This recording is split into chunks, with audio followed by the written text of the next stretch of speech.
ನಮಸ್ಕಾರ ಸ್ನೇಹಿತರೆ, ಎಲ್ಲರೂ ಭಕ್ತಿಯಿಂದ ಕಾಮೆಂಟ್ ಬಾಕ್ಸ್ನಲ್ಲಿ ಓಂ ನಮಃ ಶಿವಾಯ ಹರ ಹರ ಮಹಾದೇವ ಅಂತ ಬರೆಯಿರಿ. 8 ಮಾರ್ಚ್ ಮಹಾಶಿವರಾತ್ರಿಯ ಹಬ್ಬ ಪ್ರಾರಂಭ ಆಗುವ ಮುನ್ನ ನಿಮ್ಮ ಮನೆಗೆ ಈ ಒಂದು ಗುಪ್ತವಾದ ವಸ್ತುವನ್ನು ತೆಗೆದುಕೊಂಡು ಬನ್ನಿರಿ. ಶಿವನ ಆಶೀರ್ವಾದದಿಂದ ಜೀವನದಲ್ಲಿರುವಂಥ ಎಲ್ಲ ಕಷ್ಟ ತೊಂದರೆಗಳಿಂದ ಮುಕ್ತಿ ಸಿಗುತ್ತದೆ. ನಿಮ್ಮ ಮನಸ್ಸಿಚ್ಛೆಗಳು ಆಸೆಗಳು ಈಡೇರೋದರ ಜೊತೆಗೆ ಸುಖ ಶಾಂತಿ ನೆಮ್ಮದಿಯಿಂದ ಮನೆ ತುಂಬುತ್ತದೆ. ನೀವು ಕೋಟ್ಯಾಧೀಶರೂ ಆಗ್ತೀರಾ. ಸ್ನೇಹಿತರೆ, ವರ್ಷದಲ್ಲಿ ಒಂದು ಬಾರಿ ಈ ರೀತಿಯಾದ ಅದ್ಭುತವಾದ ಅವಕಾಶ ನಿಮಗೆ ಸಿಗುತ್ತದೆ. ಸ್ನೇಹಿತರೆ, 8 ಮಾರ್ಚ್ 2024 ಶುಕ್ರವಾರದ ದಿನ ಮಹಾಶಿವರಾತ್ರಿಯ ಮಹಾಹಬ್ಬ ಇದೆ. ಇದೇ ದಿನವೇ ಶಿವಪಾರ್ವತಿಯರ ಪವಿತ್ರವಾದ ವಿವಾಹ ಆಗಿತ್ತು. ಒಂದು ವೇಳೆ ಶಿವಪುರಾಣದ ಅನುಸಾರವಾಗಿ ನೀವೇನಾದರೂ ಮಹಾಶಿವರಾತ್ರಿಯ ಹಬ್ಬದ ದಿನ ಆ ಒಂದು ಗುಪ್ತವಾದ ವಸ್ತುವನ್ನು ತೆಗೆದುಕೊಂಡು ಬಂದರೆ, ಇದರ ಉಪಾಯವನ್ನು ಮಹಾಶಿವರಾತ್ರಿಯ ದಿನವೇ ಮಾಡಿದ್ರೆ, ನಂಬಿಕೆ ಇಡಿ ಕೇವಲ ಇಷ್ಟು ಮಾಡಿದ್ರೆ ಇಲ್ಲಿ ಸಾಕ್ಷಾತ್ ಭಗವಂತನಾದ ಶಿವ ಮತ್ತು ತಾಯಿ ಪಾರ್ವತಿ ದೇವಿಯ ಆ ಒಂದು ಆಶೀರ್ವಾದ ನಿಮಗೆ ಸಿಗುತ್ತದೆ. ಇದಾದ ನಂತರ ಬೇರು ಸಮೇತವಾಗಿ ನಿಮ್ಮ ಜೀವನದ ಕಷ್ಟಗಳೆಲ್ಲ ದೂರ ಆಗುತ್ತವೆ. ಇಲ್ಲಿ ನಿಮ್ಮ ಆಸೆಗಳು ಸಹ ಪೂರ್ತಿ ಆಗುತ್ತವೆ. ಉದಾಹರಣೆಗಾಗಿ ತುಂಬಾ ದಿನಗಳಿಂದ ನೀವು ನೌಕರಿ ಹುಡುಕ್ತಾ ಇದ್ರೆ ನೌಕರಿ ಸಿಗುತ್ತದೆ. ನಿಮ್ಮ ಅಂಗಡಿ ವ್ಯಾಪಾರ ಬಿಸ್ನೆಸ್ಗಳು ನಿಂತು ಹೋಗಿದ್ರೆ ಅವು ನಡೆಯಲು ಶುರು ಮಾಡುತ್ತವೆ. ಯಾವ ರೋಗ ಸಮಸ್ಯೆಗಳಿಂದ ನೀವು ತುಂಬ ಬಳಲ್ತಾ ಇರ್ತೀರಾ ಆ ರೋಗಗಳಿಂದ ಮುಕ್ತಿ ಸಿಗುತ್ತದೆ. ಈ ಗುಪ್ತ ವಸ್ತುಗಳನ್ನು ಮಹಾಶಿವರಾತ್ರಿಯ ದಿನ ನಿಮ್ಮ ಮನೆಗೆ ತೆಗೆದುಕೊಂಡು ಬಂದರೆ ಕೇವಲ ಎಷ್ಟು ಚಿಕ್ಕ ಕೆಲಸ ಮಾಡಿದ್ರೆ ಮನೆಯಲ್ಲಿ ವೃದ್ಧಿಯನ್ನು ಕಾಣ್ತೀರಾ. ನಿಮ್ಮ ಮನೆಯ ಉನ್ನತಿ ಆಗುತ್ತದೆ. ಇಲ್ಲಿ ಶಿವಪಾರ್ವತಿಯರ ಆಶೀರ್ವಾದದಿಂದ ಮುಂಬರುವಂಥ ನಿಮ್ಮ ಸಮಯ ಇನ್ನಷ್ಟು ಕಲ್ಯಾಣಕಾರಿಯಾಗುತ್ತದೆ. ಇಲ್ಲಿ ಒಂದು ಮಾತನ್ನು ನೆನ್ಪಿಟ್ಕೊಳ್ಳಿ, ಇಲ್ಲಿ ಯಾರಿಗೆಲ್ಲ ಶಿವನ ಆಶೀರ್ವಾದ ಸಿಗುತ್ತದೆಯೋ ಅಂಥವರು ತಮ್ಮ ಜೀವನದಲ್ಲಿ ಯಾವತ್ತಿಗೂ ಯಶಸ್ವಿಯಾಗುತ್ತಲೇ ಹೋಗುತ್ತಾರೆ. ಗಮನವಿಟ್ಟು ಕೇಳಿರಿ. ಸ್ನೇಹಿತರೆ, ಮಹಾಶಿವರಾತ್ರಿಯ ಈ ಅದ್ಭುತವಾದ ದಿನ ಹೇಗಿರುತ್ತಂದ್ರೆ, ಇಲ್ಲಿ ಯಾವುದೇ ವ್ಯಕ್ತಿಯ ಭಾಗ್ಯವನ್ನು ಇದು ಉದಯಿಸಬಹುದು. ಒಂದು ವೇಳೆ ನೀವು ಜೀವನದಲ್ಲಿ ತುಂಬ ಸಮಸ್ಯೆಯಲ್ಲಿದ್ದರೆ, ಬಡತನವು ನಿಮ್ಮನ್ನು ಕಾಡುತ್ತಿದ್ದರೆ, ಹಣಕಾಸಿಗೆ ಸಂಬಂಧಪಟ್ಟಂಥ ಸಮಸ್ಯೆಗಳು ಹೆಚ್ಚಾಗಿದ್ದರೆ, ಅಥವಾ ಯಾವುದೇ ರೀತಿಯ ಸಮಸ್ಯೆ ಇರಲಿ, ಶಾಸ್ತ್ರಗಳಲ್ಲಿ ತಿಳಿಸಿದ ಹಾಗೆ ಮಹಾಶಿವರಾತ್ರಿಯ ಹಬ್ಬದ ದಿನವೇ ಇಲ್ಲಿ ನೀವು ಯಾವುದೇ ರೀತಿಯ ಉಪಾಯಗಳನ್ನು ಮಾಡಿದ್ರು ಖಂಡಿತವಾಗಿ ಆ ಉಪಾಯದ ಲಾಭ ನಿಮಗೆ ಸಿಕ್ಕೇ ಸಿಗುತ್ತದೆ. ಮಹಾಶಿವರಾತ್ರಿಯ ದಿನ ಇಲ್ಲಿ ಯಾವುದೇ ವ್ಯಕ್ತಿ ಇರಲಿ ಸ್ವಲ್ಪ ಆದರೂ ಶಿವನ ಪೂಜೆ ಪಾಠ ಮಾಡಿದ್ರೆ ಖಂಡಿತವಾಗಿ ಆ ವ್ಯಕ್ತಿಗೆ ಶಿವನ ಆಶೀರ್ವಾದ ಸಿಗುತ್ತದೆ. ಒಂದು ವೇಳೆ ಶಿವಪುರಾಣದ ಅನುಸಾರವಾಗಿ ಆ ವಸ್ತುಗಳಲ್ಲಿ ಯಾವುದಾದ್ರೂ ಒಂದು ವಸ್ತುವನ್ನು ಮನೆಗೆ ತಂದರೆ ಅವುಗಳ ಬಗ್ಗೆ ವಿಡಿಯೋದಲ್ಲಿ ತಿಳಿಸ್ಕೊಡ್ತೀವಿ. ಒಂದು ವೇಳೆ ಇವುಗಳ ಉಪಾಯವನ್ನು ಶಿವರಾತ್ರಿ ದಿನವೇ ಮಾಡಿದ್ರೆ ನಂಬಿಕೆ ಇಡಿ ಸ್ನೇಹಿತರೆ, ಇಲ್ಲಿ ನಿಮ್ಮ ಆಸೆ ಮನಸ್ಸಿಚ್ಛೆ ಯಾವುದೇ ಇರಲಿ ಖಂಡಿತವಾಗಿ ಅದು ಪೂರ್ತಿಯಾಗುತ್ತದೆ. ಇಲ್ಲಿ ಶಿವನ ಆಶೀರ್ವಾದದಿಂದ ನಿಮ್ಮ ಮುಂಬರುವಂಥ ಸಮಯ ಇನ್ನಷ್ಟು ಕಲ್ಯಾಣಕಾರಿಯಾಗುತ್ತದೆ. ಸ್ನೇಹಿತರೆ, ಈ ದಿನ ಮಾಡಿದಂಥ ಪೂಜೆ ಸಾಧನೆಗಳು ಯಾವತ್ತಿಗೂ ವ್ಯರ್ಥವಾಗಿ ಹೋಗೋದಿಲ್ಲ. ಈ ದಿನ ಯಾವುದೇ ಉಪಾಯಗಳನ್ನು ಮಾಡಿದ್ರೂ ಖಂಡಿತವಾಗಿ ನಿಮಗೆ ಅವುಗಳ ಲಾಭ ಸಿಗುತ್ತದೆ. ವೇದ ಪುರಾಣಗಳಲ್ಲಂತೂ ಶುದ್ಧವಾಗಿ ಬರೆದಿದ್ದಾರೆ.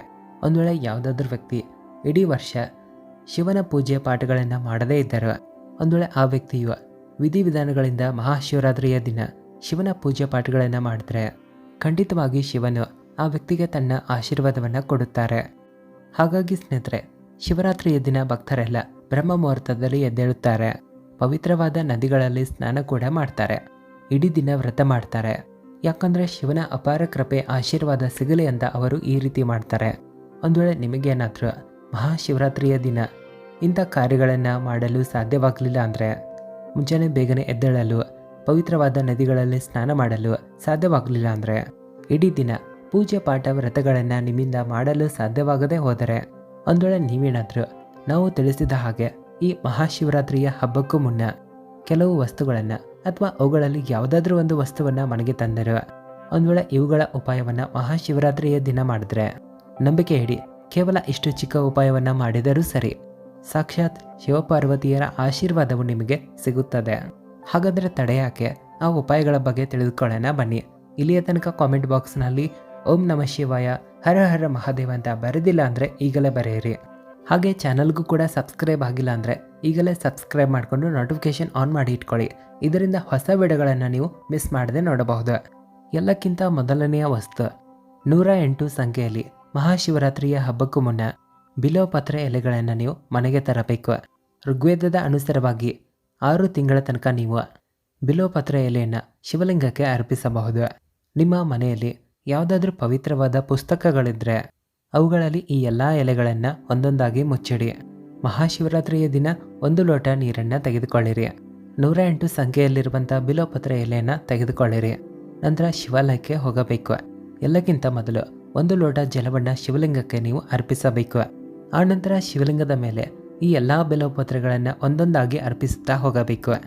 ಇಲ್ಲಿ ಅರ್ಪಿಸುವಾಗ 108 ಬಾರಿ ಶಿವನ ಬೀಜ ಮಂತ್ರವನ್ನು ಜಪ ಮಾಡಬೇಕು. ಬೀಜ ಮಂತ್ರವು ಈ ರೀತಿಯಾಗಿ ಇದೆ: ಶ್ರೀ ಶಿವಾಯ ನಮಸ್ತುಭ್ಯಂ. ಮತ್ತೊಮ್ಮೆ ರಿಪೀಟ್ ಮಾಡ್ತೀವಿ ಕೇಳಿ: ಶ್ರೀ ಶಿವಾಯ ನಮಸ್ತುಭ್ಯಂ.